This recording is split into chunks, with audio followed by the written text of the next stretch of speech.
Assalamualaikum warahmatullahi wabarakatuh. Kami dari kelompok 3 akan mempresentasikan perekonomian Indonesia untuk memenuhi tugas besar 1, mata kuliah perekonomian Indonesia. Dengan saya yang anggota kelompok Helena Stefani dengan NIM 4322011142. Saya Aulia Pertiwi dengan NIM 4322201062. Saya Winanda Octavia dengan NIM 43222010121. Dan saya Dwi Arvina Aulia dengan NIM 432222010098. Baik, kita akan membahas dampak terhadap tingkat pengangguran di Indonesia. Pertama, penurunan pengangguran domestik, yaitu migrasi tenaga kerja ke luar negeri, termasuk ke Jepang, membantu mengurangi tekanan pada dasar tenaga kerja domestik Indonesia. Dengan meningkatkan peluang kerja di luar negeri, terutama untuk sektor-sektor tertentu seperti perawat, buruh pabrik, dan pekerja sektor informal. Beberapa tenaga kerja yang mungkin kesulitan mendapatkan pekerjaan di Indonesia bisa terserap dalam pasar kerja Jepang. Menurut data Badan Pusat Statistik BPS, tenaga kerja Indonesia yang bekerja di luar negeri berkontribusi dalam mengurangi tingkat pengangguran domestik, terutama di daerah-daerah yang memiliki tingkat migrasi tinggi. Migrasi menjadi solusi sementara untuk tenaga kerja yang tidak terserap oleh sektor domestik, karena terbatasnya peluang kerja di dalam negeri. Dua, pengaruh remitasi terhadap pengurangan pengangguran tidak langsung. Pengiriman remitasi dari pekerja migran juga mendorong peningkatan kegiatan ekonomi di tingkat lokal yang secara tidak langsung menciptakan lapangan pekerjaan baru di Indonesia. Dengan meningkatkan daya beli keluarga di Indonesia yang menerima remitasi, bisnis kecil dan usaha lokal bisa berkembang. Potensi pengurangan pengangguran.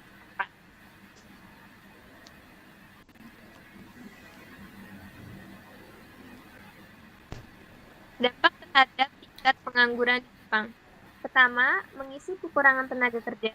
Jepang mengalami masalah kekurangan tenaga kerja yang cukup akut, terutama karena populasi yang menua dan menurunnya angka kelahiran. Tenaga kerja Indonesia, khususnya dalam bidang perawatan lansia dan industri, memainkan peran penting dalam mengisi kekosongan ini. Pemerintah Jepang bahkan melonggarkan kebijakan imigrasi untuk menarik tenaga kerja asing dari Indonesia dan negara-negara lain dalam upaya mengatasi krisis tenaga kerja. Kedua, peningkatan produktivitas ekonomi Jepang. Dengan masuknya tenaga sektor yang menghadapi kekurangan tenaga kerja, faktor dan kali program migrasi ini turut menjaga stabilitas ekonomi dan mencegah peningkatan pengangguran di sektor.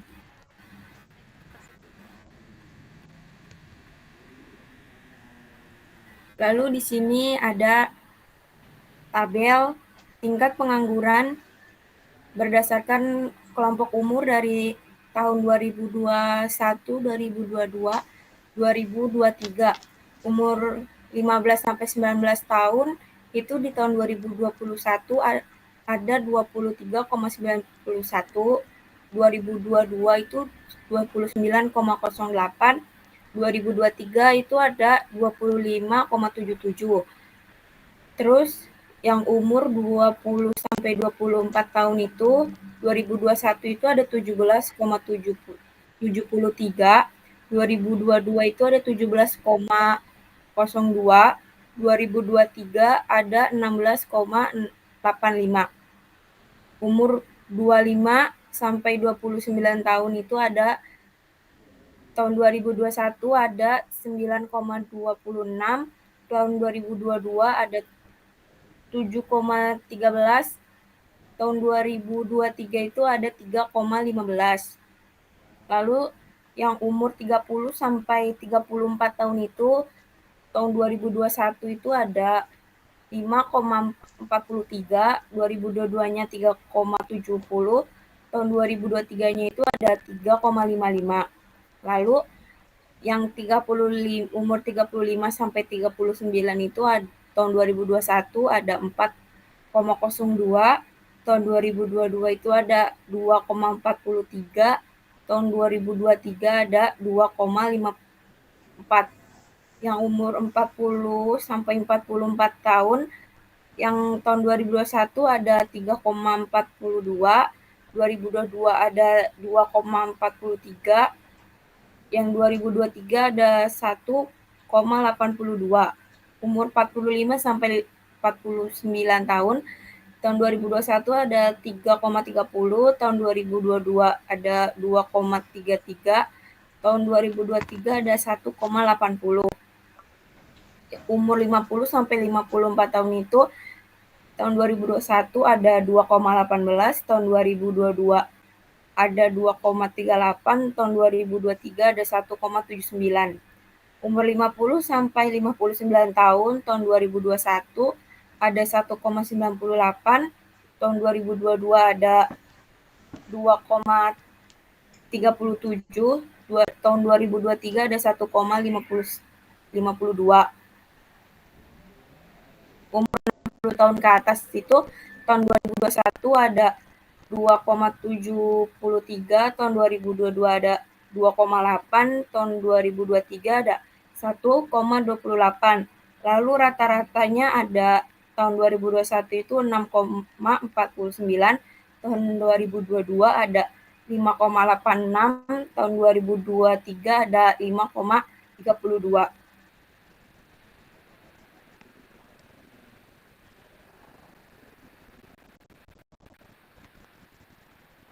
Analisis dampak migrasi penduduk Indonesia ke negara Jepang terhadap kesenjangan upah di antara Indonesia dan Jepang. Menurut data BPS, tingkat pengangguran terbuka di Indonesia pada Februari tahun 2023 turun menjadi 5,45% dari 5,83% pada tahun sebelumnya.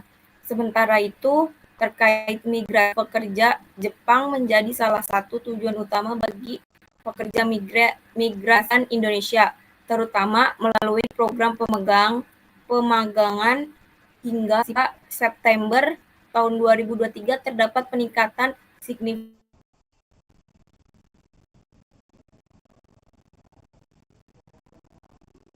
dalam Jepang dengan 373 pekerja ditempatkan melalui program pemerintah ke pemerintah atau G2G.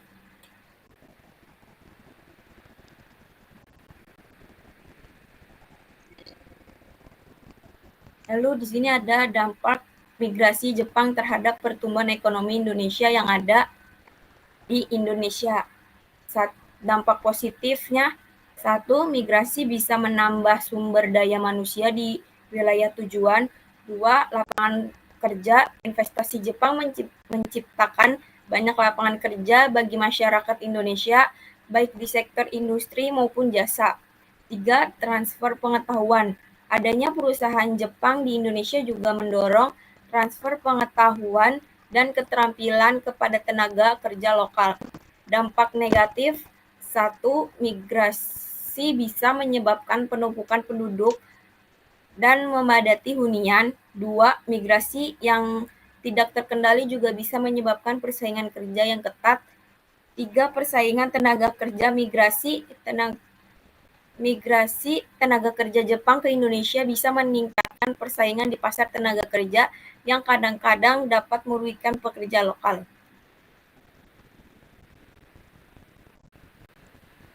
Kesenjangan upah berdasarkan data dari Badan Pusat Statistik atau BPS dan laporan dari Japan External Trade Organization atau JETRO, terdapat perbedaan signifikan dalam upah minimum antara Jepang dan Indonesia. Upah minimum kami mengambil perbedaan upahnya itu negara Jepang dan Indonesia. Upah minimum Jepang pada tahun 2003 berkisar antara 1.000 sampai 1.200 yen per jam atau sekitar 130.000 sampai 150.000 per jam untuk kurs saat ini. Sebagai perbandingan, upah minimum rata-rata di Indonesia pada tahun 2023 berada di kisaran 4 juta rupiah per bulan atau sekitar 16.000 sampai 20.000 per jam tergantung daerahnya. Kesenjangan ini pendorong utama migrasi tenaga kerja dari Indonesia ke Jepang. Adapun di sini ada data rata-rata upah gaji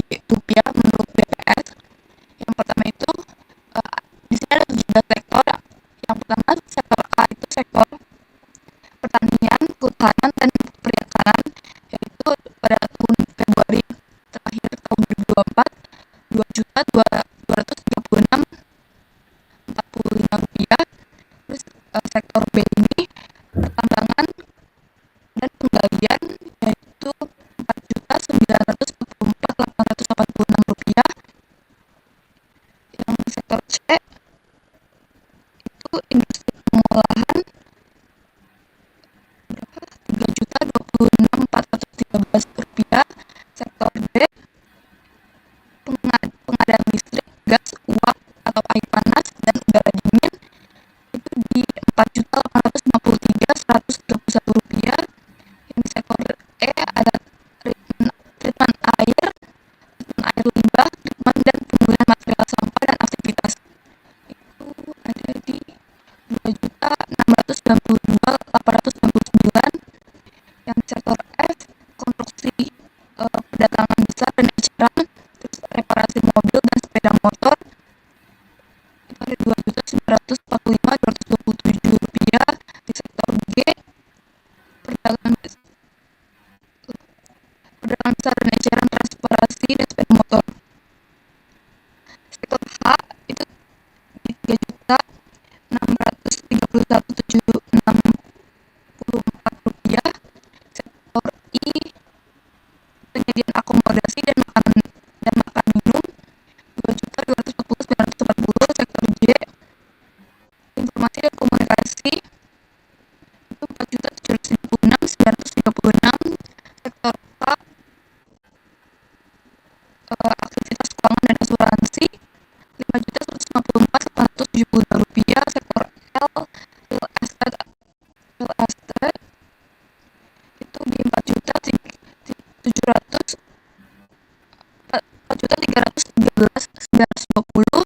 Sektor M dan N ini jasa profesional dan perusahaan itu Rp3.745.742. Sektor O itu administrasi pemerintahan, pertahanan dan jaminan sosial wajib Rp3.670.645. Sektor P itu Rp2.843.321 di pendidikan. Sektor Q di aktivitas kesehatan manusia dan aktivitas sosial itu Rp3.350.737. Terus di sektor RSPU itu sektor lain-lainnya Rp1.324.402. Dan benar rata-ratanya Rp3.040.719. Ada dampak ekonominya di sini pengiriman uang atau disebut remittance. Imigrasi tenaga kerja dari Indonesia ke Jepang berpotensi peningkatan pengiriman uang ke Indonesia berdasarkan data Bank Indonesia. Remittance dari tenaga kerja di luar negeri menjadi salah satu sumber devisa penting dengan perbedaan upah yang besar. Pekerja migran di Jepang dapat mengirimkan uang lebih besar ke keluarga di Indonesia. Yang kedua, investasi pada sektor lokal. Peningkatan pengiriman uang dari pekerja migran dapat meningkatkan konsumsi domestik dan investasi di sektor-sektor seperti properti dan pendidikan, yang pada akhirnya berkontribusi pada pertumbuhan ekonomi lokal. Yang ketiga, pengurangan tekanan tenaga kerja domestik. Migrasi ini mengurangi tekanan pada pasar tenaga kerja Indonesia, terutama dalam hal kebutuhan lapangan kerja di sektor-sektor tertentu.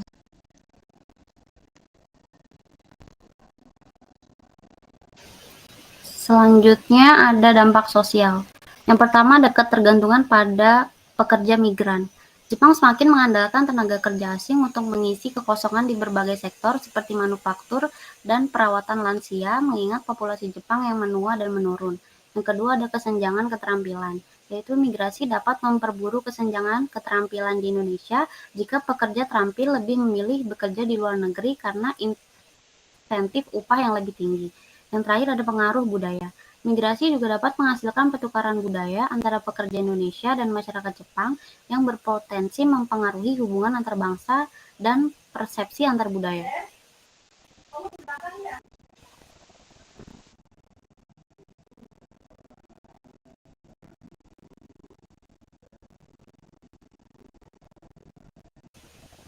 Dampak terhadap tenaga kerja.